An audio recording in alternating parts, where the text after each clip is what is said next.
Welcome viewers to CEC Gurukul Live. This is Shankar Kumar. I teach at Hindu College in the Department of History, and I shall be speaking to you about the French Revolution, causes and significance. You would do well to recall we had spoken about it yesterday as well, so this is the continuation lecture in that sense. And yesterday's lecture was more about the significance of the French Revolution.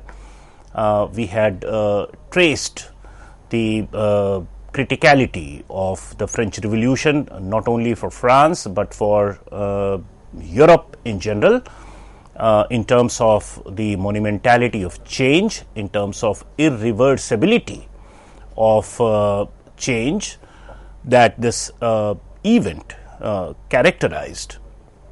We did that through some kind of a broad survey of historiography around the French Revolution, and we had stopovers across 100 years of the French Revolution. So, while some of the commentators who wrote as contemporary observers of the French Revolution in 1789, we took that into account.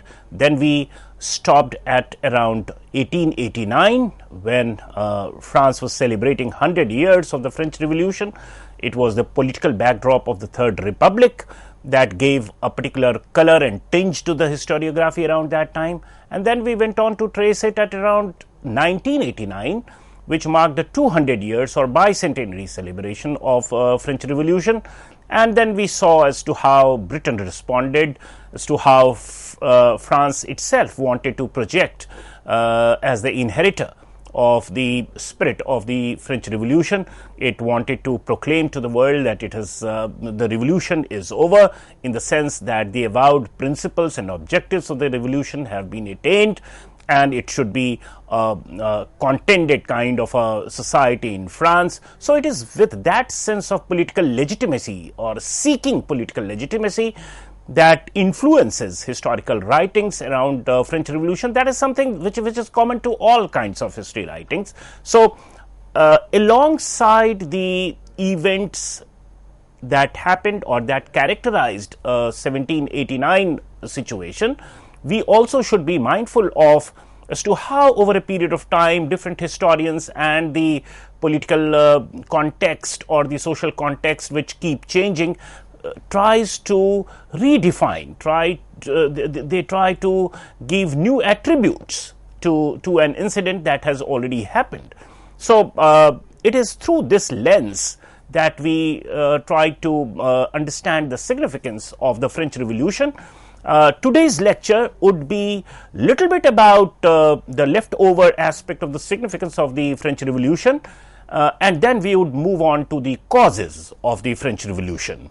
So, moving on to or you can say beginning from where we had left last time around, what do we find as kind of continuation of the significance of the French Revolution is that the second half of the 18th century, as you can see on your screen, marks the beginning of modernity. Generally, modernity, in whatever sense you understand it, 18th century and the second half of the 18th century is the time when, as I had referred to this earlier as well yesterday, that you have the Industrial Revolution, you have the American War of Independence, and to cap it all, you have the French Revolution, the iconic French Revolution, which brought about some major changes in the social and economic and also political fabric of Europe and even outside. And the kinds of change that it represented, they become the obvious candidates to become the harbingers of modernity, so to say.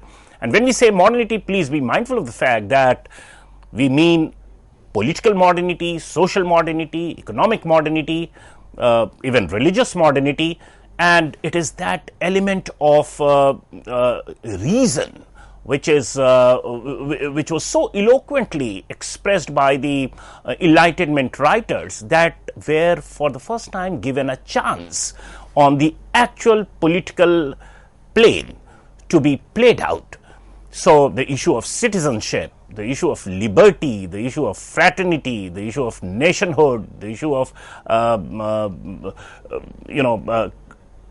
creating some institutions for representative governments, the constitution, rights, privileges, codified aspect of all these things, they were tried out for the first time through the French Revolution in France, and other countries also did take some baby steps over a period of time towards this. But what happened in France was certainly very drastic, all of a sudden, and the rupture with the past was very definite and very contrasting.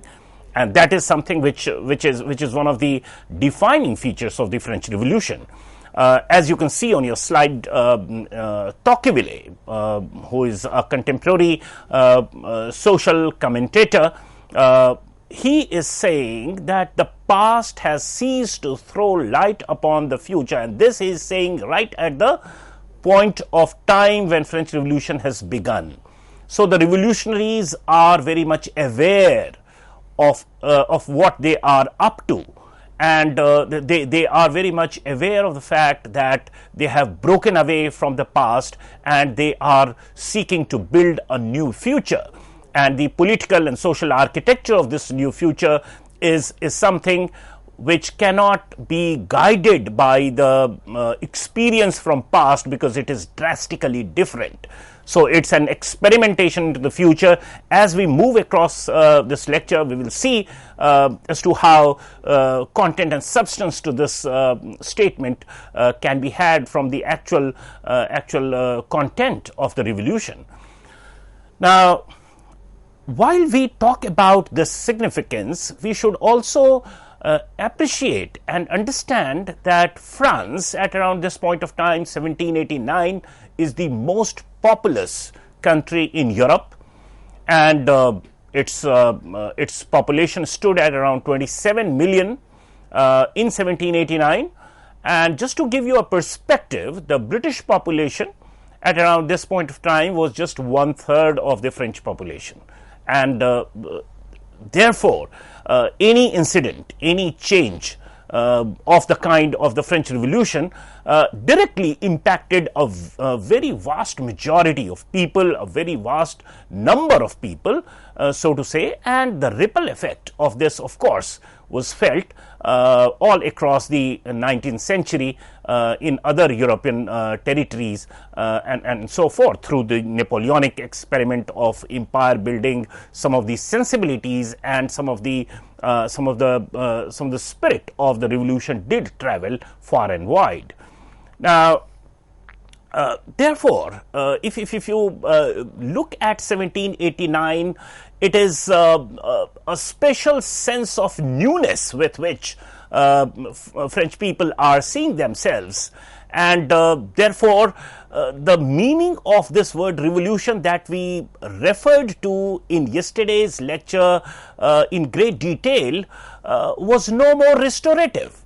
And it was, in fact, whatever happened in 1789 as a consequence of this revolution gave a new meaning to this word revolution, and revolution just got shorn of the entire restorative character that it had come to bear as a word all through the last couple of centuries, that is first half of the 18th centuries and the 17th century and so forth.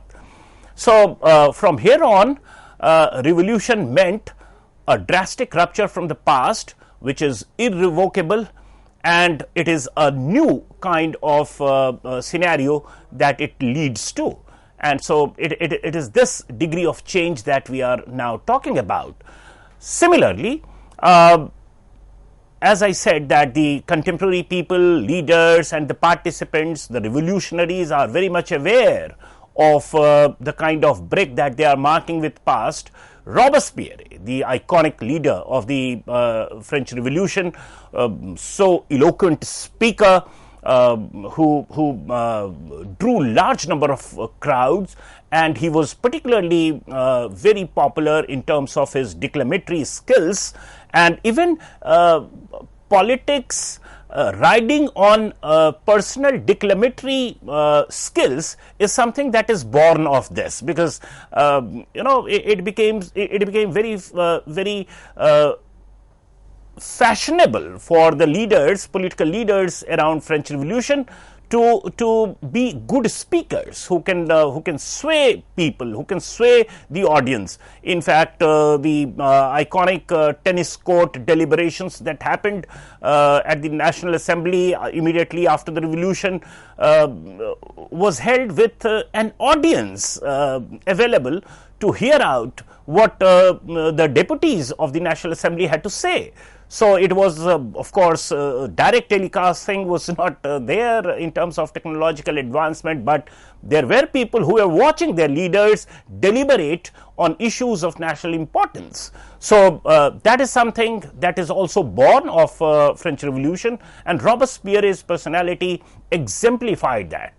And Robespierre at around this point of time is saying that France has produced in a few days greater events than the whole previous history of mankind. So this particular statement of Robespierre brilliantly captures the enormity of change that is being hinted at. So in a few days, the events characterizing French Revolution, the 1789 events, have attained or have brought about changes which are greater than the entire previous history of mankind. So there could be some you can say amplification of the spirit, but that does capture the mood anyway. Now, just for your convenience, viewers, you can get a brief synopsis of the timeline that I shall be time and again be referring to. 1774, you have Louis XVI, who ascended to the throne, and September 1792 is the time when the French Republic got created. January 1793 is guillotining of the king, when this particular device, in fact there was a doctor by the name of Mr. Guillotin, and he was the one who invented a device which could kill people, which could execute people with least pain and in a very less time. And so it was a very efficient device to minimize pain in order to kill people who had to be done away with in order to create a new republic. So even in punishing people, you can see the element of reason, which is very prominently present.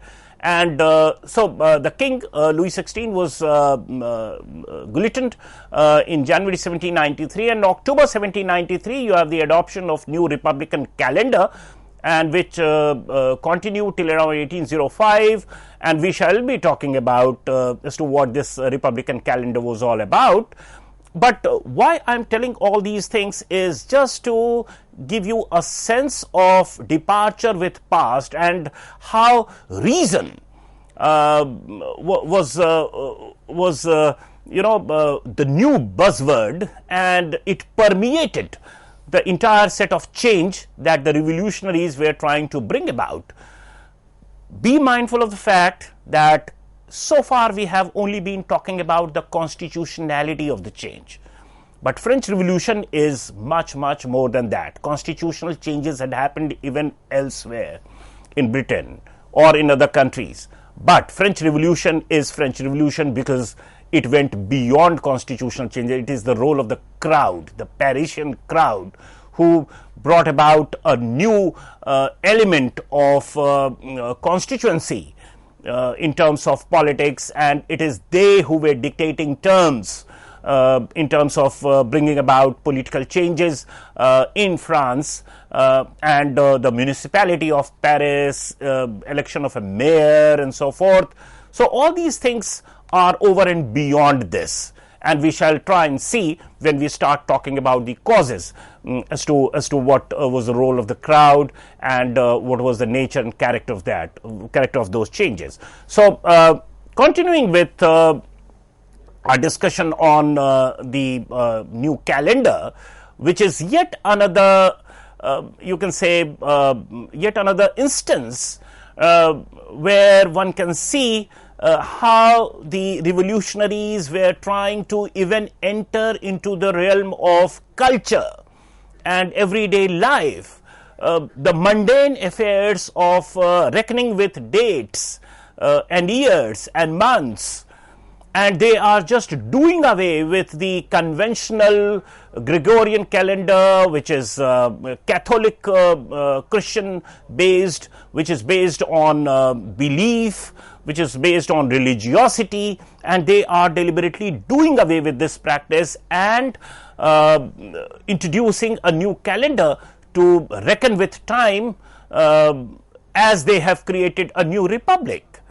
And therefore this revolution is not only confined to, doing away with the feudal privileges and so forth. It very much entered the religious as well as the cultural realm, dress, etiquettes. We shall be talking about all those. Now, 22nd September 1792 is the time when year 1 begins in the Republican France, and we have 365 days in a year, and rationality demanded, reason demanded that we should not be having alternating months of 30 days and 31 days all across the 12 months of the year. Rather, we should have even number of days all across, and therefore the entire year was divided into 12 months of 30 days each. Initially, these months were designated as 1, 2, 3, 4, but subsequently they were named differently, that we shall be talking about. And but when you divide entire year into 30 days months, you are left with 5 days as extra. So what do you do with it?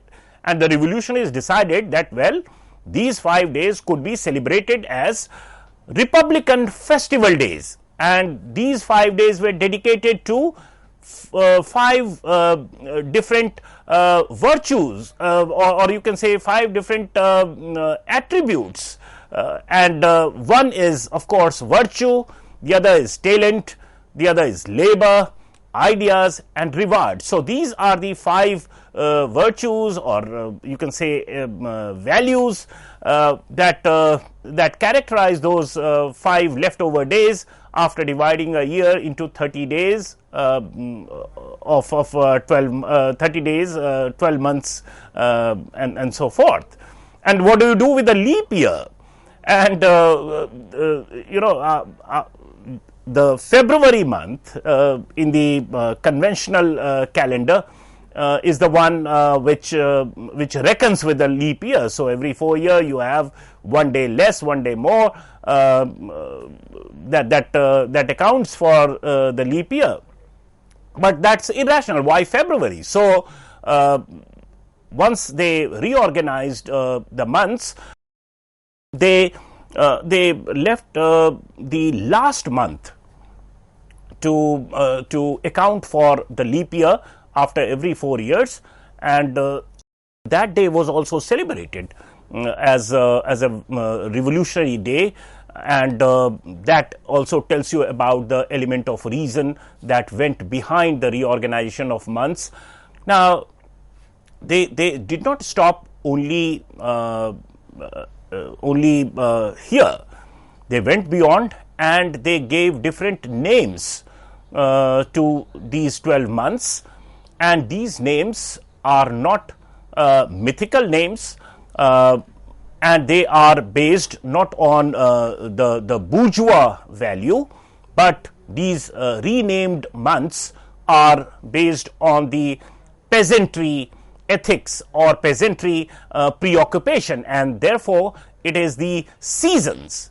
It is the seasons related with agricultural cycle of France that was used to name the new months. For example, we have Vendemiaire, we have Brumaire. Now, Vendemiaire represents vintage, Brumaire represents mist, Germinal, which is yet another name of the month, represents seeding. Floreal, the blossoming of flowers. Thermidor, the summer month, that is heat. Fructidor, when fruits are available. So it somehow deliberately captured the peasantry ethics, the peasantry preoccupation and peasantry values. So they are shot into mainstream, they are shot into political reckoning through renaming of the months. And as I said earlier, that the extra day of the leap year was to be celebrated as Revolution Day, and that was also very logical, very reasonable kind of a redistribution. Now, as a student of history, what we need to understand here is that is it okay to have something like this in the realm of culture? So when you get down to this business, you discover that we can have some kind of an insight into this experimentation that the French people brought about, and there we will discover something new.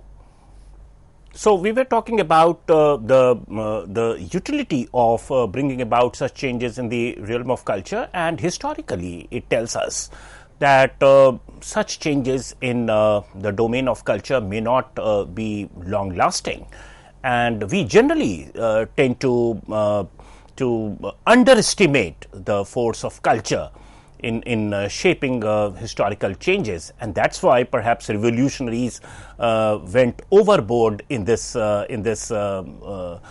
project, and they brought about changes which could not quite last long. Perhaps they did not quite understand that some of the sensibilities represented by religion, emotion, heritage, or collective life could be having profound impact, and artificially you cannot do away with such changes at one go, and therefore these changes did not quite last long. And it was not only confined to the renaming of months or having a new calendar.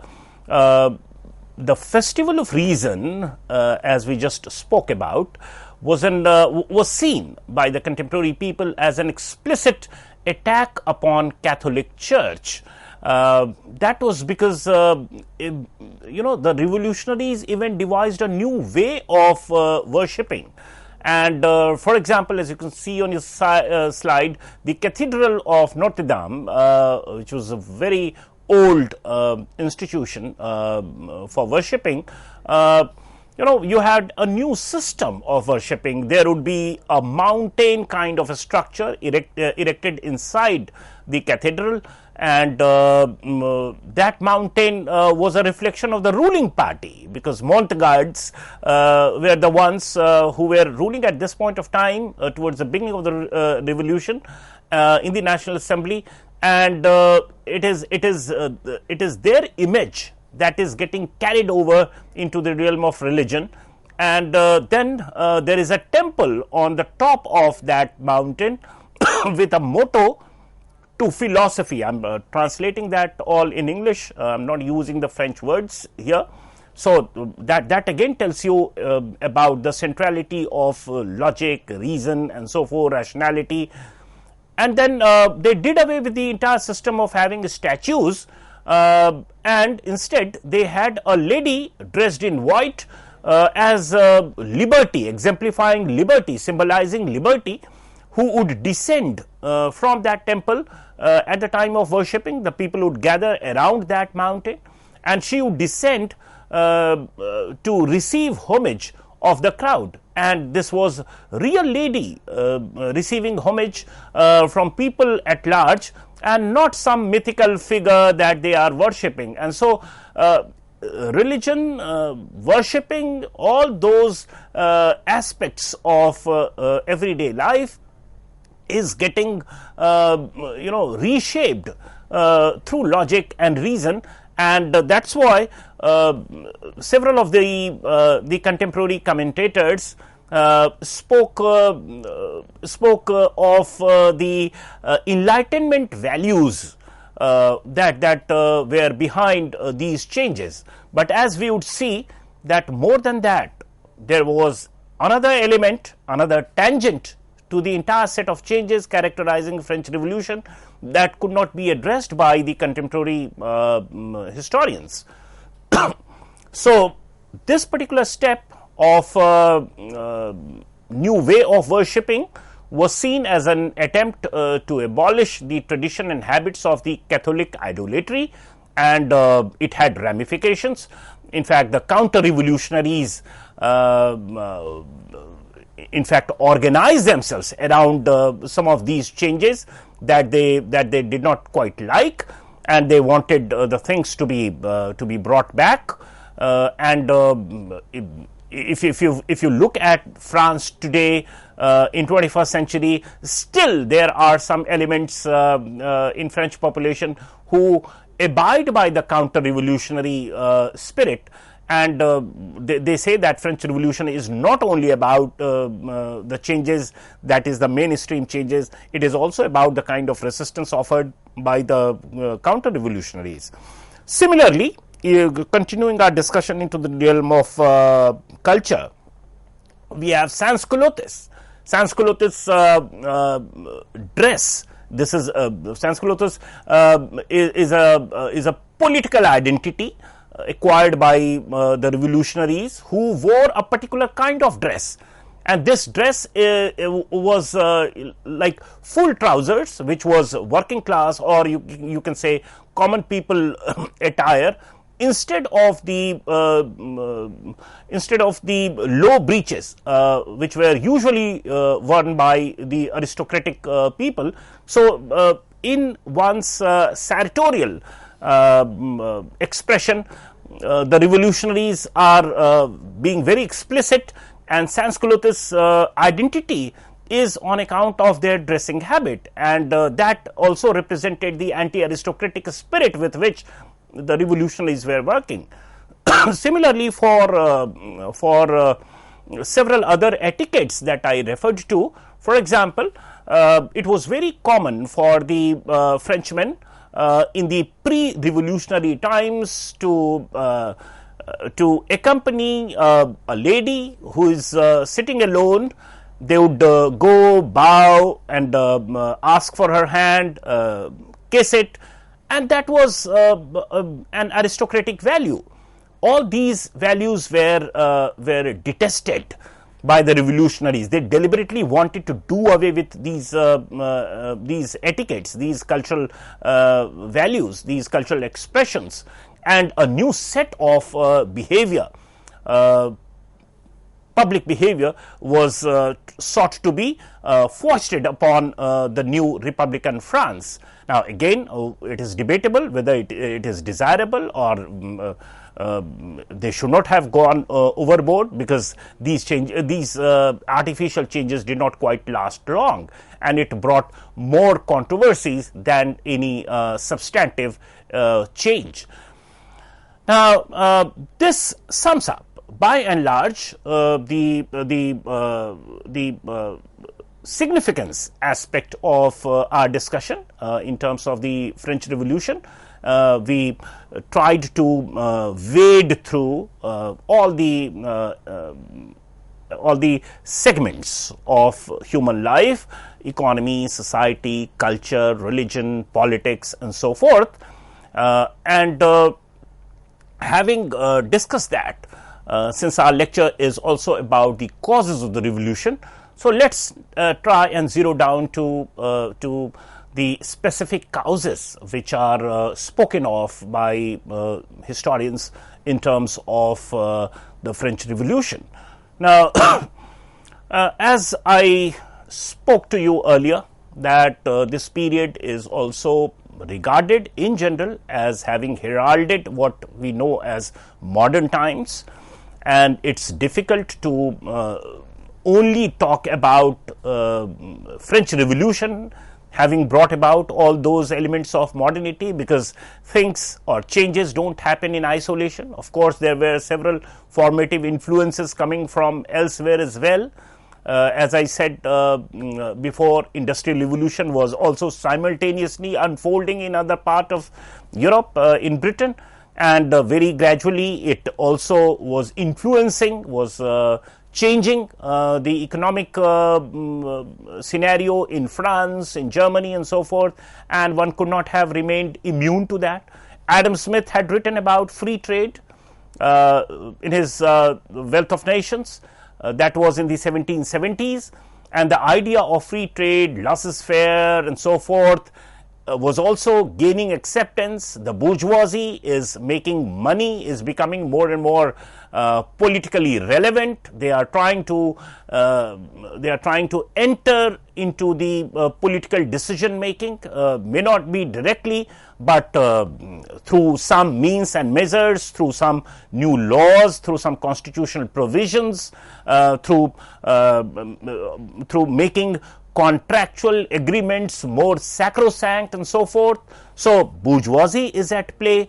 Aristocrats are trying to hold on to their past privileges, and some are trying to take to new ways of life and come to terms with the changes, as it happened in Britain. But in France there is more kind of a resistance, and after the Congress of Vienna, 1814, 1815, there is a relapse of monarchy also. So the counter-revolutionaries for a brief period of time became politically more assertive, but again, as I said, that these were not long-term changes. Over a period of time, the values and changes that French Revolution stood for actually emerged triumphant in the 19th century history of Europe, not only in France but even elsewhere. Now, talking about the causes, what we discover is that, and this is very ironical, generally we tend to believe that French Revolution is about radicalism, it is about poor people who asserted, but if you look at the sequence of events, the revolution began not with the revolt of the poor, but with the nobility's unrest, and the context, of course, was provided by the intractable financial difficulties of the old regime. Now, the old regime, when we say, it's an state society, so you have the clergy, the aristocracy and the common people, the third state. Incidence of tax or taxation burden was entirely borne by the third state. By and large, the aristocracy, a major section of aristocracy, was immune from being taxed, and clergy was clearly exempted. So when France did fall into financial difficulty, and in this context it is important to understand that Baron Turgot, who was the Controller General of Finances at the time of French entry into the American War of Independence, he had clearly warned Louis XVI, the French monarch, about the French entry into the American War of Independence. And he had famously said that the first gunshot would drive the state into bankruptcy, and yet France did participate in American War of Independence, bringing lot of pressure and bringing lot of you can say difficulty in its own financial conditions.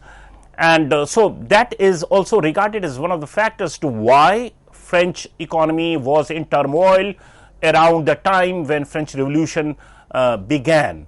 And it is an attempt by the nobility to manage that extraordinary financial difficult situation that France had entered into. So what they are trying to do is to overcome, take measures which can pull France out of that situation, have more revenue base or have more taxes, so that they can go about managing their affairs the way they did. And the entire effort by the nobility is, to begin with, is just to continue managing things the way they had been. So, for example, if the king or the nobility was to borrow money from the traders and merchants, they kept doing that. And the idea was that they had been doing it earlier also. So there is no inkling of some kind of a revolutionary change that ultimately French Revolution brought about at this point of time. So this is all till around this period, it is all restorative in character, that they have to bring France back to normal economic trajectory the way they had been doing earlier. Now, to compound the matters over and beyond the American War of Independence and the French participation in it, 1787, 1788, which is the immediately preceding years to the French Revolution, we had very bad harvests in France, and that led to rise in bread prices. And bread prices are important because most of the people in Paris and outside Paris were consumers of bread. So it's a politically very sensitive article of consumption, and bad harvests, rise in bread prices also meant some kind of a ripple effect on the economy outside it, and therefore we have a rise in urban unemployment. And it is important to understand here that at this point of time, agriculture accounted for 3/4 of the French GDP, and therefore you can get a sense of the ripple effect and the enormity of impact that it could have had around this time amongst the French population. So these bad harvests did all the more exacerbate the situation, and it didn't help the monarchy either. July 1788, France experienced massive storm, and that killed men, several animals, and also destroyed crops. And jokingly, it was said the French economy was in such a bad condition that farming out of tax collection was the most lucrative form of farming. So agriculture was in bad shape, and what was happening is that tax collection was not happening, and anyone who was entrusted with the responsibility of tax collection would tend to farm it out to someone else, and earn some money out of the sharing or parceling out of this responsibility. And this was becoming the most lucrative of the businesses because other businesses were not doing good. So that is one. Then failure of the King's Controller General to raise revenue through a nominated assembly of notables. So as I said, that initially attempts were made from amongst the nobility to somehow make some elements or some sections in the nobility agree to paying taxes. And there was a lot of resistance against it. So an assembly of notables was created by the King's Controller General to overcome the situation, but as I said, that it didn't quite work out because of the resistance offered by the aristocracy, who were just historically not you can say used to paying taxes. And Jacques Necker, who is an important figure here, because his dismissal is something which was taken very sensitively by the revolutionaries in Paris, because he was considered people friendly, and he is supposed to have said that it is a real monstrosity in the eyes of reason that a section of nobility avoided taxation, clergy were exempt, and the heavy indirect taxation, including the tax on salt, fell on the poor and the poor alone. So it was very illogical, very unjustified, and all these things are getting into the French population at large. And therefore, to overcome all these situations and the king's relation with the parliaments, the Parisian parliament and the provincial parliament, both was not very good. So they had to summon the States Generals, Etats Generaux as it is called in French, which was an ancient body. It was representative, all right, but it was not a legal body, and it had not met since 1614. So good 250 years had passed before its last meeting. And that meeting was reconvened, or it was again convened in 1789, and it was said that États Generaux should meet again with the same pomp and show, traditional attire and so forth, and that was mocked by the Parisian crowd. When it actually happened, people were mocking it because the culture, the ethics, the public behavior had changed, and these ancient institutions had just not been able to come to terms with it. And if you look at the changes around this time, all through these years, the parliaments, local as well as the Parisian parliament themselves, in their constitutional struggles with Louis XVI and his ministers, had been driven into using a new language, or you can say a new vocabulary had come into practice. For example, they had started referring to themselves as citizens. They were not technically citizens. They were subjects of the royalty, but they would call themselves citizens. They would talk about rights of man. There was no constitution at this point of time, but Enlightenment writers had spoken about it, and there was some kind of an envisioning of future that common people had come to undertake, and guardians of people's liberty. So these are the words, vocabularies, lingo, which was already in the air before the revolution actually began. September to December 1788, which is preceding year of the revolution, 752 pamphlets were published, and they are all full of these aspirations and these new vocabulary. January to April 1789, 2,639 pamphlets were published, and that tells you about the growth in the publication of pamphlets that's happening in a very short duration of time of around, say, 6 months or so. And importantly, opinions were being built. People were deliberately arguing things, talking about it, declaiming things, debating issues. There were saloons where people would gather on a coffee table. They would talk about public sphere, or I'm using Habermasian term, but that's how the collective issues were talked about, and opinions counted as much as interest. So traditionally, any historical analysis up to this point was on the basis of, now, what would be your political position? Political position would be subservient to your class interest or your state location. For example, if you are a clergy, your political aspiration would be something. If you are an aristocrat, your political aspiration naturally would be something.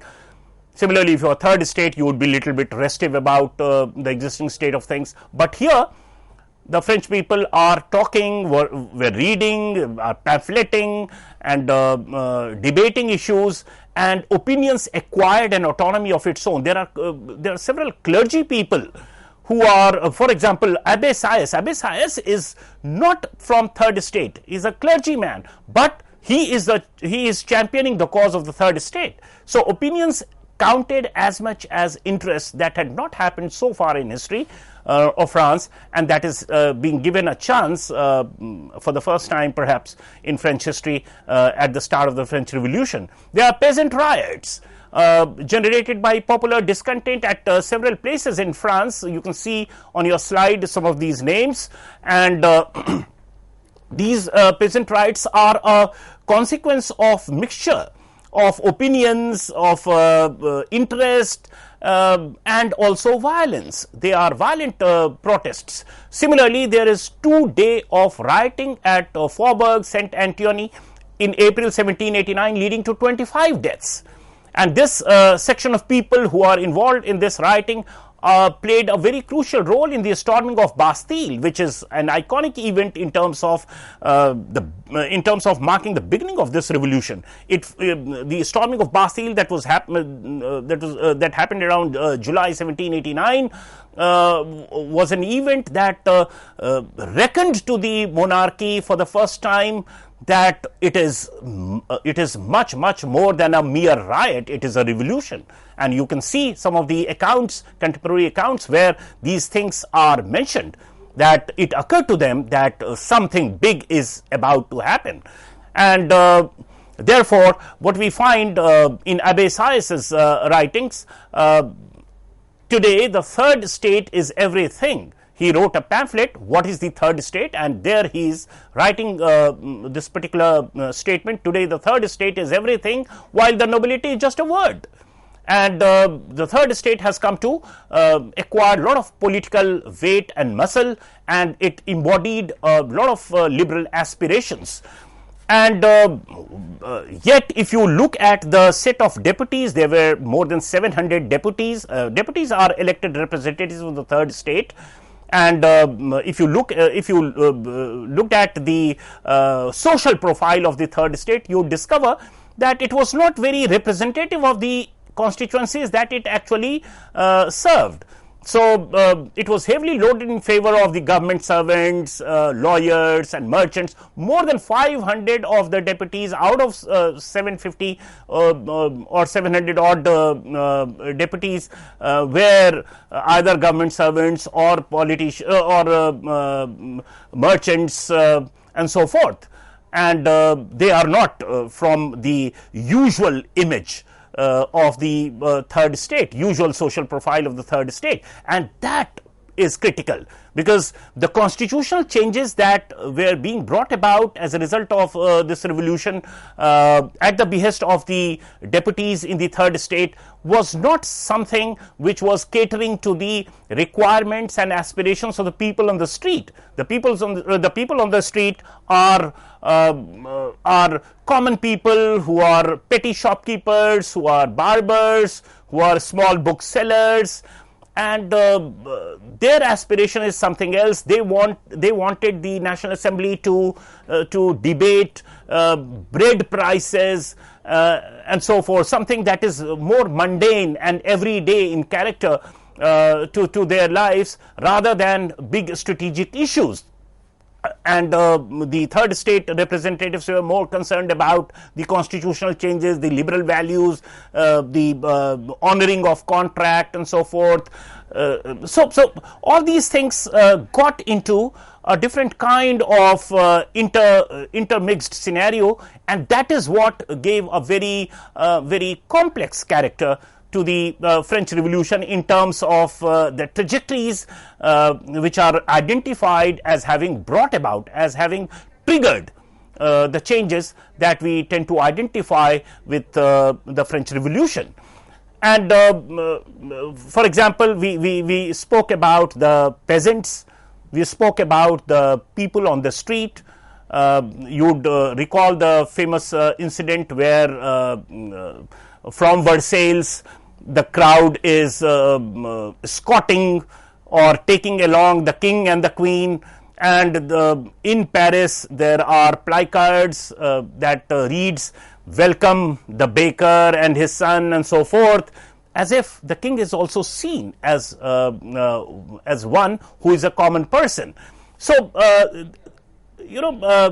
be it the storming of Bastille or incidents after that, it is the power and it is the force of the people on the street, the common people, the crowd, so to say, the Parisian crowd, the sans-culottes, who are exerting pressure enormously and almost laying siege to the city of Paris.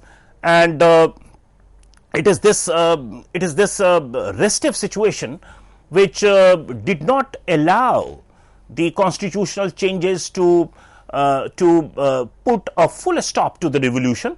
Rather, it just marked the beginning of the revolution. The real essence and character of the revolution could be seen in terms of the changes that were sought to be brought about after the constitutional changes had been made, after France had become a republic, after the king had been executed or guillotined.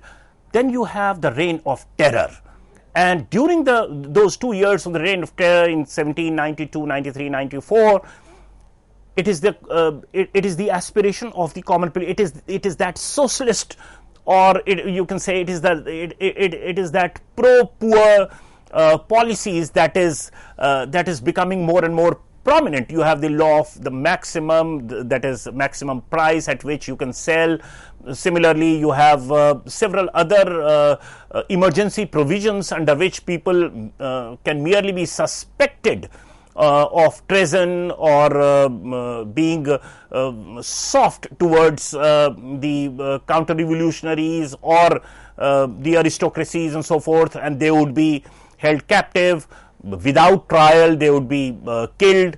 So that is what marked the radicalization of the French Revolution. So the Reign of Terror, those 2 years, is that phase of the French Revolution which is the radical phase of the revolution, and it went beyond the liberal aspirations of French population.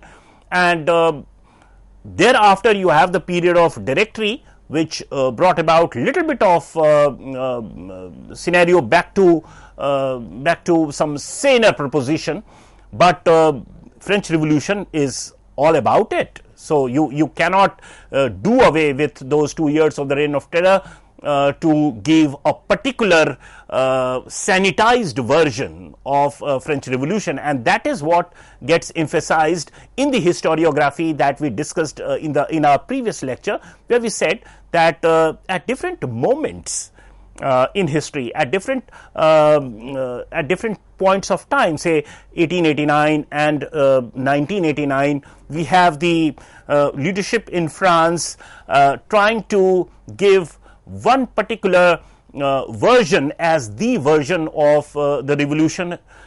Even the leadership is identified at one moment of time. It is Danton who is the iconic leader. At some other point of time, it is Robespierre. Some other point of time, it is Condorcet. So all these things give you a very complex way in which history gets constituted. And it is not only the incidents that happened in 1789, 90, 91, 92 and 94 which mark or which give one particular image of the French Revolution. Rather, also the differing versions ever since, that has also added to the creation of the image and complexity to this phenomena, to this iconic phenomena called French Revolution.